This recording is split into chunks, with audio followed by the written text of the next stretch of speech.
I'm sorry about the intro. I know it was kind of long, but I absolutely love that quote. No, the quote is not mine. The picture is not mine. None of that is mine. The melody in the background, you've probably heard 1,000 times from other people using them on their shorts on YouTube. I just like how serene it sounds. But I absolutely love that quote, because that's definitely the quote that I'm going to be saying, or one of the quotes, one of the mantras that I'm going to be saying as we close out this year.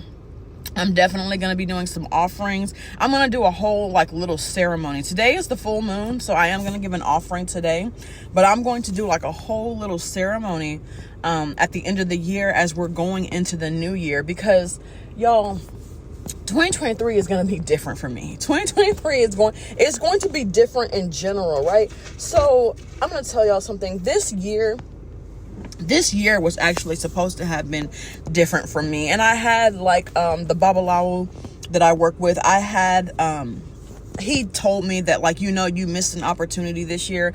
And I know I did. I know I did. I know exactly what, even before he even mentioned it, I already knew what opportunity he was talking about. I told him, I said, I really didn't even want to get into it because I know that my ancestors and my spirit guides and the deities that I work with, I know that they love me, and I absolutely love them unconditionally.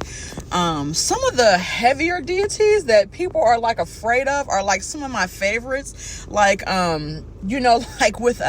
Ma Kali, who people are she's this vicious, this ferocious mother. You'll see depictions of her cutting people's heads off, but the other side of her is so loving. I literally had a dream about Ma Kali. She's the divine mother in the Hindu religion.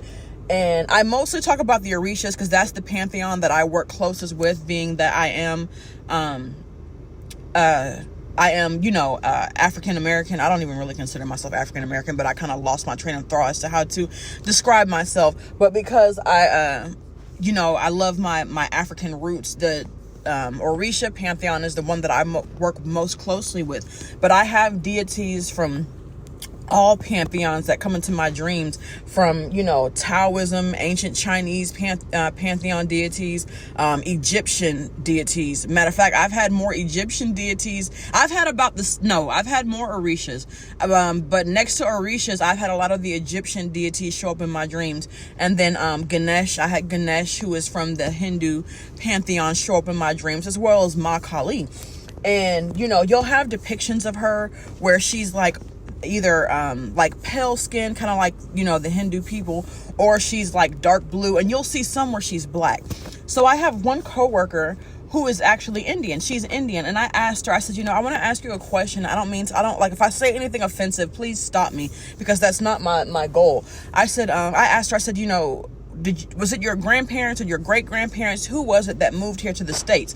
And she was like, no, actually it was my parents. I said, okay, so you're first generation born in the United States. And she said, yes. I said, do you mind if I ask if your parents do they practice Hindu? Are they Hindu, or have they adopted or been indoctrinated into the Christian religion? And she was like, no, they're Hindu.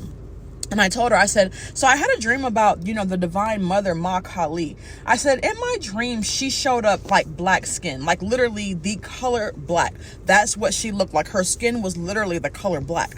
I said, when I looked her up on the internet, I've seen all sorts of depictions of her being black, her being blue, her being pale skin. Like, what does she really look like? And she was like, so that's actually a great question. She was like, in the Hindu religion, you'll see her painted as dark blue, but she said actually they paint her as dark blue as a representative of her being very dark. She said actually she is black skinned, so the black statues that you see of her are actually more of what she looks like. But instead of painting her as black, they paint her as dark blue, but that is supposed to be indicative of her being very dark skinned. And I was like, okay. And it was at the end of the shift. So I was like, if you don't mind, can I ask you some more questions? Like, when I see you again. So I'll be talking to her, some more when I see her again next weekend or whatever. But she was like, yeah, sure. So I had a dream about Ma Kali, and she was so loving. Like, in the dream, she was crying. She was crying because of how much she loves her children. I'm not going to sit here and say because they say Ma Kali, she's the divine mother. She's the mother of everyone. I'm not going to say that she was crying for everyone, because in my dream she wasn't, but for the chosen ones, she considered the chosen ones to be her actual divine children. And she was crying so much because of how much she loved us, how much she missed us. She was just so happy to come back down to earth, to see us, to help us. I mean, in the dream, actually, when she came back down, it was to help, because there was a spiritual war going on. There was some huge black dragon flying in the background. I'll, talk about that at a later time. But she was so loving, right? And y'all, I absolutely love all of the deities that appear in my dream, because it's always out of so much love. People talk about, first of all, people say that these deities are demonic, which is furthest from the truth. But these deities, much like us humans, do have two sides. They're very loving, encouraging, nurturing beings. They want to help us. But if you get on their bad side, they will not hesitate to I don't know why I'm hearing Tila Tequila knock you out. Matter of fact, does she even still do music? That was a 2005 MySpace kind of thing. I used to remember people putting her music on the back of their MySpace all the time. But I'm hearing literally Tila Tequila knock you out. This is the last 5 seconds of your 15 minutes, right? But yeah, if you get on their bad side. But these beings are really so loving, and they're so protective, right? But y'all, so this new year, as we're going into the new year, because I don't even remember what I was even talking about to even get on that subject. But as we're going into the new year, last year, my ancestors, the deities really wanted to bring blessings into my life this year, but I wasn't ready. I was not ready. I would not have been at a point where I could handle any of that. My first year of my spiritual journey was all about me taking self accountability, me taking accountability for the things that I allowed to happen in my life, me taking accountability for the decisions that I made that caused blockages or delays in my life, right? And then my second year of my spiritual journey was about forgiveness. And that really was year 2 going into year 3, because that part was the hardest. Forgiving others was easy to, well, actually, I'm not even going to say that, because, even especially some people that when it comes to family or people that you still have ties with and still have to deal with, to a certain extent, it's harder to forgive those people when the actions are continuing, right? So forgiveness for people in my past was easy. Forgiveness for people that I still have to interact with was a challenge. But the biggest challenge of all was forgiving myself. After I took self-accountability, when I sat back and looked like what would have happened, what could have been different, what I could have prevented, how I could be in a much better place if I would have made the decision to let go, to walk away, to say no a lot sooner. That was the hardest part for me. That was the hardest part for me, was forgiving myself for allowing some of the things that happened to go on for so long, right? To go on for so long. But my ancestors, what they wanted me to do was they wanted me to forgive and to let go. So year 1 was supposed to be about self-accountability. Year 2 was supposed to be about forgiveness and letting go. And year 3 was supposed to be about being selfish and taking, putting myself first, right? So year 2 and year 3 kind of they bled together. And I really wasn't able to focus as much on year 3 as I should have, because I was still struggling with that forgiveness aspect. If that makes any sense, because I feel like I'm like talking in circles. I'm hearing going in circles, round and around I go, which is really what it felt like. Like literally, that's what it felt like. It just felt like I was going round and round in circles. But year 2 and year 3 kind of bled together. So my plan for this year is really going to be my true year 3. So what my ancestors wanted me to do last year was to switch over from the physical altar to the altar body. That's what my ancestors wanted me to do. Part of me putting myself first, taking care of myself, making sure my needs are met before I meet the needs of others, had to primarily do with my health. One of my biggest insecurities, y'all, if I'm just going to be completely honest, one of my biggest insecurities was that over the years I've gained a ton of weight. I'm like one of those people where like, not one of those people. If you've ever known someone who was like in the military and they were like super small and super skinny, then sometimes you'll see people years later and they're still, so I know people who've been retired from the military 15, 20 years that still look like they could go back today if needed be. But like some people, what you'll see is once you stop that regimen of eating healthy and working out consistently, you tend to gain weight very quickly. Once you stop and you start eating unhealthy, I'm not even gonna say eating healthy, because I know plenty of military people who eat like trash, but because they work out 5 days a week, I'm not going to say you can afford to do that, because you still need to be eating healthy, but you're burning it off, right? But once you go from stop working out to having like a sedimentary lifestyle, you put on a ton of weight quickly. So like the weight gain has been like one of my biggest barriers in terms of my self-confidence, right? So my ancestors were telling me, and they've been telling me, I mean, even in my dreams, like I had an ancestor, I love cheese, y'all, even though I'm lactose intolerant and it really messes up my stomach. I love dairy and I love cheese and I love milk and I love ice cream. And I literally had a dream where one of my ancestors was doing my hair. I have locks. One of my ancestors was retwisting my locks. And I was just telling her, like, I don't feel well. And she literally spun the chair around, got straight in my face and was like, stop eating dairy. And I kind of like woke up right after that, and it kind of freaked me out. But y'all, of course, like, did I stop? Of course not, because I'm just hard-headed, right? I'm super hard-headed. And they kept telling me in my dreams to eat more fruits. Actually, I don't know if y'all have ever heard of that, eat right for your blood type. I think it was like a Japanese doctor that did this study back in like the 1950s, I believe, 60s, that did this study about how, whatever blood type you are, determines what proteins you have and what receptors you have on your blood cells. And they were saying like certain blood types, because we express certain proteins and we have certain receptors, we're able to break down some foods easier, whereas other foods are more of a challenge for us. So I'm actually supposed to have a more vegetarian lifestyle. Like I can have not poultry, I can have seafood. I was told like vegetables, and if I do eat meat, it needs to be seafood, which makes sense because my ancestors are they are fishermen, they are water deities. They ate a lot of seafood, so it definitely makes sense for my ancestry that I need to have either a vegetarian or a pescatarian diet, right?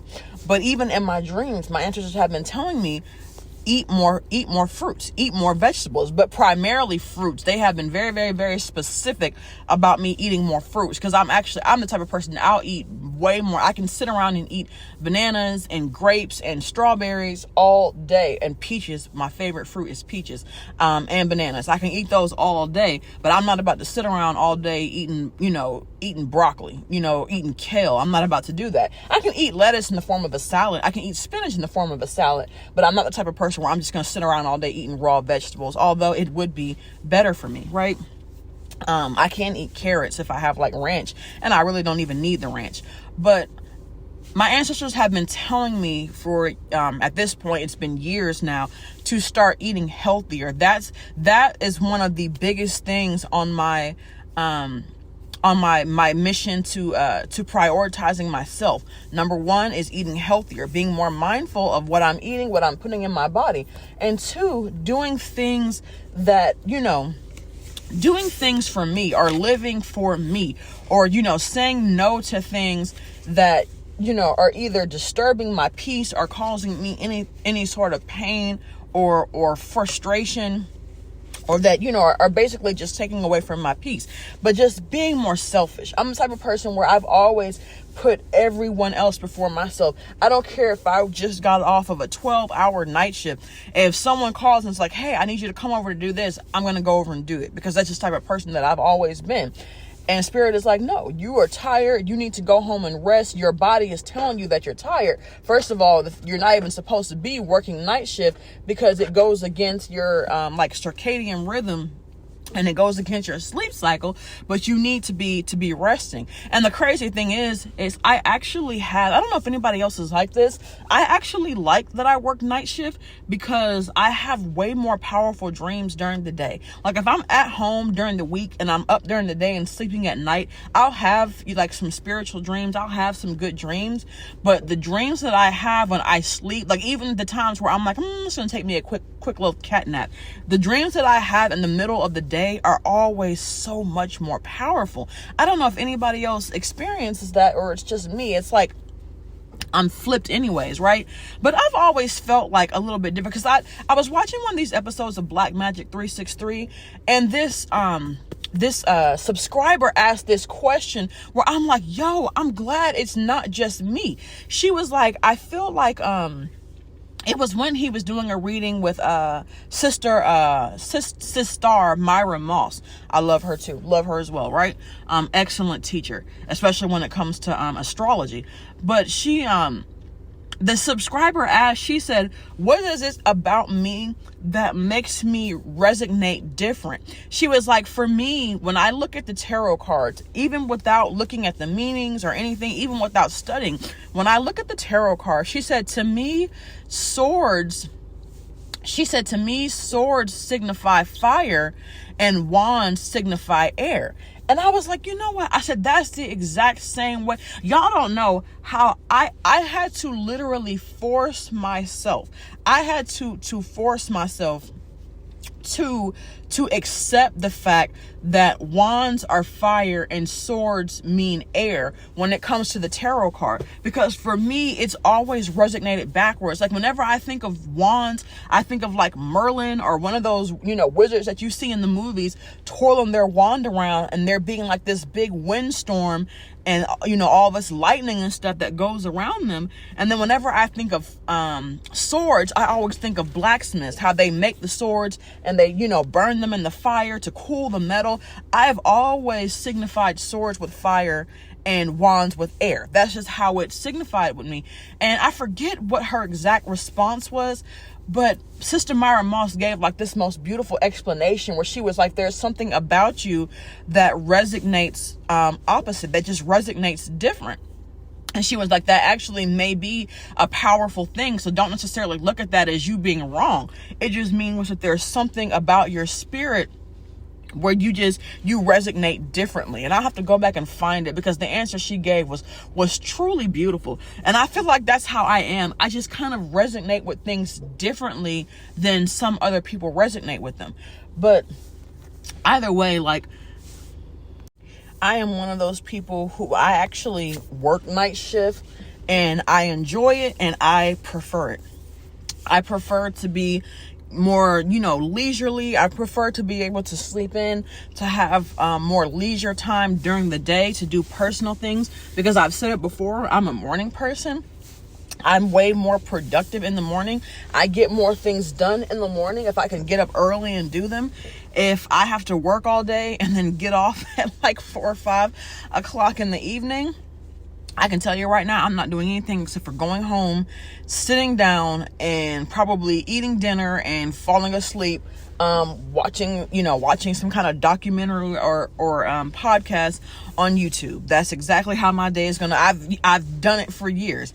I do not particularly care for day shift jobs. I like to have my mornings off, where I can just, do what I want to do for myself. So it works better for me. So coming across this job that I have now, and I tell y'all, it is so perfect. It is so perfect. I absolutely love it. Everything about it works for my schedule and for my daily life. And it's really giving me the freedom to work on me and to really do more things for myself. But anyways, because I'm off topic. But I just, my ancestors, what they really wanted me to do this year was to do the altar body. That's what my ancestors were pushing me to do, because they know, like I said before, I'm a giver. My love language is actions. And I express my love language the same way that I would like to receive it. So I've always been an actions person. Like, words of affirmation are great, don't get me wrong. But if your words aren't followed by actions, then really it doesn't mean much to me. But I do know people who love words of affirmation. One of my good friends, her love language is words of affirmation, right?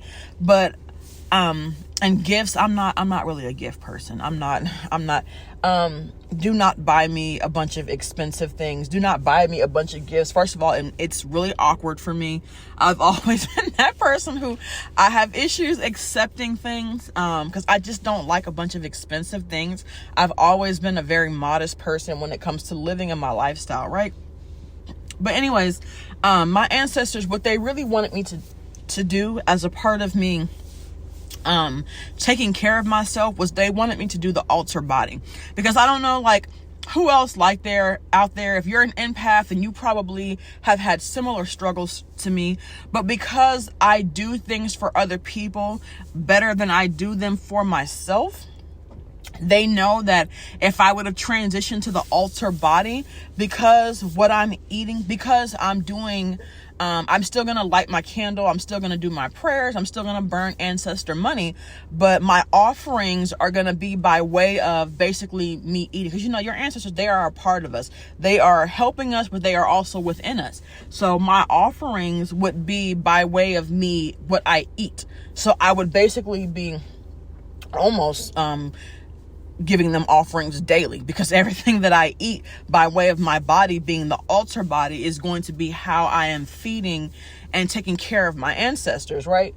And that's what they wanted me to do. So basically it was like, we're going to force you to take care of yourself by having you do the altar body to take care of us. So in so many words, they were like, we're not going to, accept like what you put at the physical offering. We're going to stop accepting that so that we force you to do the altar body. And I even noticed a difference. I don't know about anybody else, but I noticed, my first thing to me noticing when my ancestors were coming to my altar is by seeing bubbles in the water. So I put water at my altar, and of course when you first pour the water, it's clear, it's just liquid sitting there. But I would go to my altar, I would pray, I would light the candle, and then sometimes I would leave the candle burning all. Now I'm hearing Beyonce, let the flame burn through the night. I know I can't sing, don't come for me. But I would let the flame burn through the night, and then I would come back the next morning, and my container that I put my water in, my glass would be full of bubbles. And that's how I knew that my ancestors had come and that my ancestors were there. Where I started noticing after they told me to switch to the altar body, that the bubbles would be fewer and fewer every time I would do offerings, right? And my ancestors, they absolutely love me. I absolutely love them. They have never abandoned me.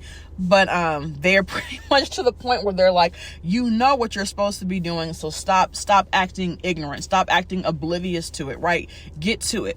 So I definitely would have had more, I'm not going to say y'all, I had a big blessing. I had a big blessing that came to me this summer.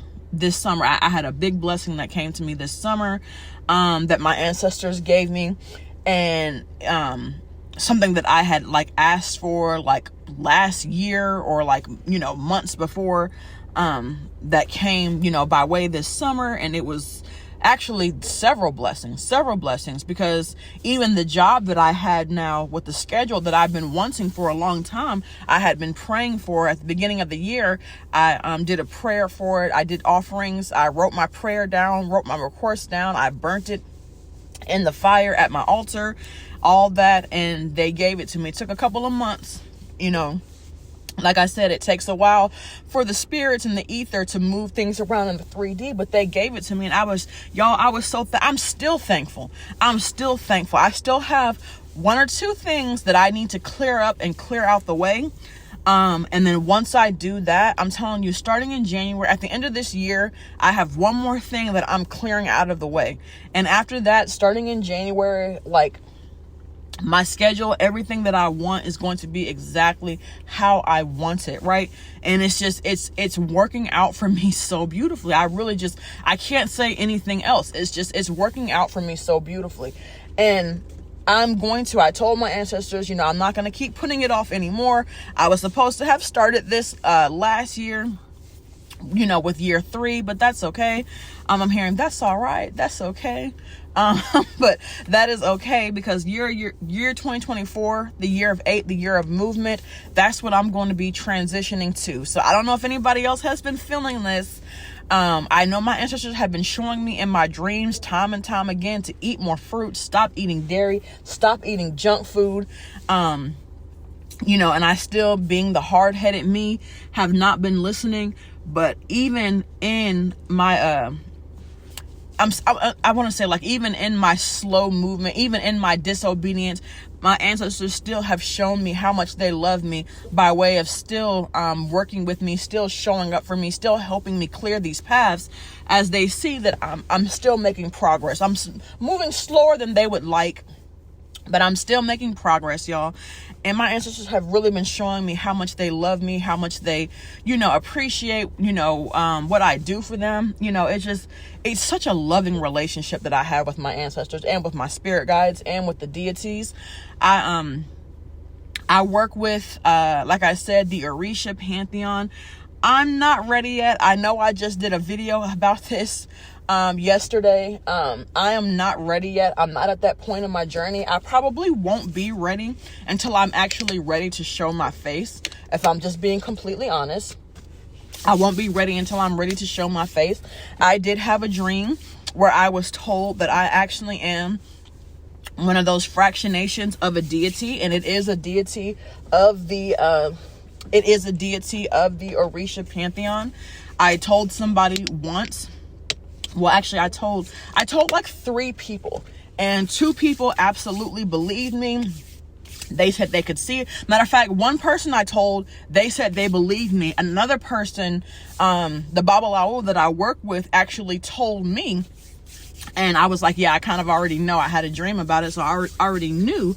I already knew. And then I told another person, who basically told me, no, you're not that person. You're a child of that person, but you're not that person. No, I am that person. I am a fractionation of that deity. I was told that, and I'm at the point where I'm not going to argue. So I'll probably share that once I get to the point where I'm ready to share my face. But y'all, I am definitely, this year, I am because I thought it was weird. I was told by the Babalawo that I need to do an offering to that deity, and I need to, because he basically told me, he said, why is it that you do offerings and you work with every other deity in the pantheon, you know, as far as like the 7 African powers go? Why is it that you work with all of them, but you won't do an offering to the deity that you are a piece of? And I said, and he said, you know what? He said, I know what your problem is. He was like, you have a hard time doing things for yourself. You have a hard time working with yourself. And I said, yeah, I know that. And he said, yeah. He said, do you not know that you're blocking your own blessings because you won't do for yourself? He said, do you not know that you're giving your blessings away because you're doing for others before you do for self? Do you not know that you are giving from an empty cup? And even as you're giving from an empty cup, you're overflowing all of your blessings into the cups of everyone around you, and you're leaving yourself empty-handed. Do you not see that? And I was like, yeah, I do, but that's just always been the person that I am. And he was like, nah. He was like, yeah, he was like, yeah, you need to start working with yourself. So that's what I'm doing. That was my final confirmation.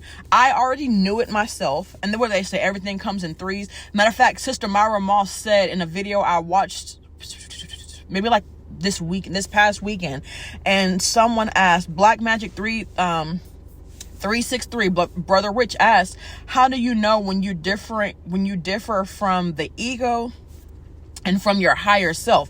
And she said it comes by way of threes. It comes by way of you knowing yourself, of someone else telling you, and then either you hearing it a third time from someone different, or you hearing it third time by way of a dream, a vision, or something like that. So I've heard this 3 times, and I really didn't even need to hear it at all because I already knew that. So next year is going to be my year of what I did, of what I do, what I was supposed to be doing this past year, but I was still working through that, like I said, working through that forgiveness. So although I did take a couple of steps back, like when I left my job back in January, or when I cut my hours back in January and then left my job this summer, I was really still taking baby steps. Well, they're like, okay, like, it's time to take big boy steps, right? It's time to take big steps, right? So I'm about to take some big steps in 2024. I'm switching over from the physical altar to the altar body. I'm going to start eating the things that my ancestors have been telling me I need to eat. I'm putting my health first. And when it comes to my health, that's the order which I was told: spiritual health, mental health, physical health. My spiritual health I've been working on ever since I stepped into spirituality and began my path of consciousness and awakening. My mental health I've been working on ever since I took self-accountability, started forgiving people around me, and ultimately forgiving myself. And now it's time to work on, I'm hearing like threes, the 3 triangles. Now it's time for me to work on my physical health. And my physical health is still going to help me improve on my mental health as well. But now it's time for me to work on my physical health. It's time for me to switch over to the altar body. And there is a picture that I saw. By the time I post this, the picture should be in there if I can find it. But there was like a picture of like a stick figure sitting in front of a plate of food. And it started off a regular plate, and it was showing like no energy radiating. Then it went down to like something else, and it was like a little bit of radiation. And then you'll notice when he got to only fruits and vegetables, he was radiating high. When it got to only water, he was radiating higher. Once it got to breatharian, he was radiating higher. So what I'm going to do is I'm going to switch over to a vegetarian lifestyle. I may do pescatarian, but my goal is to do strictly vegetarian because I really want to radiate high this year. I want to those blessings that I was supposed to have gotten last year, I want them to come in hard and heavy this year, right? So I really want to radiate high. So I'm going to be switching over to a vegetarian, possibly pescatarian, but vegetarian lifestyle this year, this coming new year. I'm going to be fasting. I'm making my goal to fast once a month. The fast will probably be like a 3-day fast. I I don't know about other people, but it's easier for me to fast while I'm working. Most people are like, I can't fast while I'm at work because I get hungry and I get tempted, but I can fast better when I'm at home. I get more tempted at home. When I know I have a refrigerator full of food, it's hard for me not to go eat something. But when I'm at work and I have work to do and I'm distracted, it's easier for me to be like, oh, I'm just going to skip taking my lunch today and that's it. And then come home and I'm so exhausted, I can just go to sleep, drink some water. I think I can still have black coffee, but I think what I'm going to do is like stick to just water. But I'm going to start doing 3-day fasts. Like, my goal is going to be once a month. My goal is going to be to fast, because I think they say it only takes 3 days for you to like replenish the cells in your body. I want to say, I'm gonna have to find that. I really want to say it takes 3 days of fasting for you to like replenish the cells and to like kill off like dead and unhealthy cells in the body. So it's gonna be my goal to do a water fast once a month. But y'all, I'm about to step into I'm finally about to do it. My ancestors have been pushing me, and it's so crazy because they're pushing me to do this, not for them, but they're pushing me to do it for myself. And it's crazy. It's crazy, you know, because I could just as easily continue to give them offerings at the regular altar, but they're like, no, go ahead and do the altar body, because that's what's going to be better for you. So I'm definitely stepping into I'm hearing It's All About Me by Maya. It's all about me, right? That is going to be my attitude going into 2024. Of course, I cannot not help people around me. When I see that there are people around me who ask for help and who want help, I cannot not do that, because that's just in me. But I'm going to be to the point where I'm not going to do anything for anyone if it's going to take away from what I'm doing for myself. And that's really just the message that I want to say for today. 2024, make sure you clear out all that energy, forgive yourself, forgive others, do all of that, any negative feelings that you're harboring. And I know it's hard, so it may take some people, like it did me, an extra year to do that, but I'm hearing like, leave all of that behind. Like going forward in 2024, we need to do all forward mantras. No, I'm not doing any more reverse mantras, because reverse mantras are still focusing on that negative energy. I love the mantra that this one is, because it's like, I clear, or I call back all my power, I call back all of my energy, I call back all of my magic. Whereas you'll hear some mantras that'll say, I'm no longer allowing any negative entity to enter. Even by putting that in your mantra, you're focusing on it. I'm not putting anything negative, nothing about no negative energy, nothing about no negative entities, nothing about how no one is allowed. I'm not putting any of that, because I don't even want to speak that energy into the universe. I don't even want to speak that energy. So going forward, I'm only doing forward mantras, no more reverse mantras. Like how they say, how to get like a money spell to really work is to do reverse mantras. Don't say like, I want to rid of all debt. Even if that's your goal, don't say that, because by saying that, you're focusing on the problem. When what you really want to be saying is, I want an overflow or an abundance of money to be coming in. That's what you need to say. That's what you need to focus on. Don't focus on the negative. Don't focus on the debt. Don't focus on the arrearage. Don't focus on any negative account balances. Don't focus on any of that. All of everything that comes out of your mouth needs to be surplus, abundance, positive. It needs to be all forward mantras. No more reverse mantras going into 2024, right? So that is my goal. 2024 for me is all about moving forward. I'm hearing moving forward. That going forward, that is literally my mantra for 2024 is I'm moving forward. No longer am I going to be focused or worried about anything from the past. From here on out, I'm only worried about, I'm living in the now and doing things that are going to promote my future. But that's all that I'm doing going forward. Living in the now. I'm not focused on what happened, who did what, when, where, when, why, and how back yonder. I'm not worried about that. I'm worried about the now and going forward, right?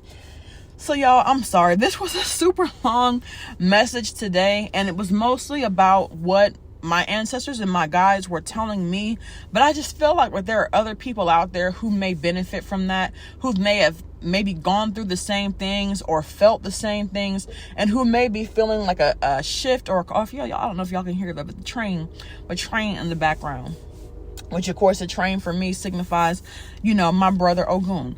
But y'all, it just I really felt this calling to just to put this out there, especially because I saw I saw the picture of the stick figure with the different plates in front of them, and I tried to get a snapshot of it, but I accidentally clicked on something else and it went away. And I tried Googling it, and of course, like, I couldn't find it because they were probably like, what are you talking about, stick figures with food and energy? But I feel like when I find it and I post it, y'all will know what I'm talking about. But anyways, that picture really just spoke to me, and I just felt the need just to come on here and just tell y'all just a little bit, just in case there's anyone out there who is at this same point in their journey, or if there's anyone out there who is still struggling with the forgiveness part of their journey. I just want you to know that I understand. Your ancestors understand. And they love you, and they're still going to be there for you. The spirits are still going to be there for you, because they understand what it was like being down here on this earth and going through this matrix and going through this realm and all the hardships that go along with it. Like, they understand. And once you finally do forgive and you get to the other side, I'm telling you, like, it is so bliss. It is so bliss, right? But anyways, y'all, that is going to be the message for today. Anyone who took the time to listen to me stumble through all this, as always, greatly appreciative. Every view, every like, every comment, every share that I get is like so appreciated, y'all, as I am still stumbling through my own journey, right? But I want to thank y'all for listening. Bye.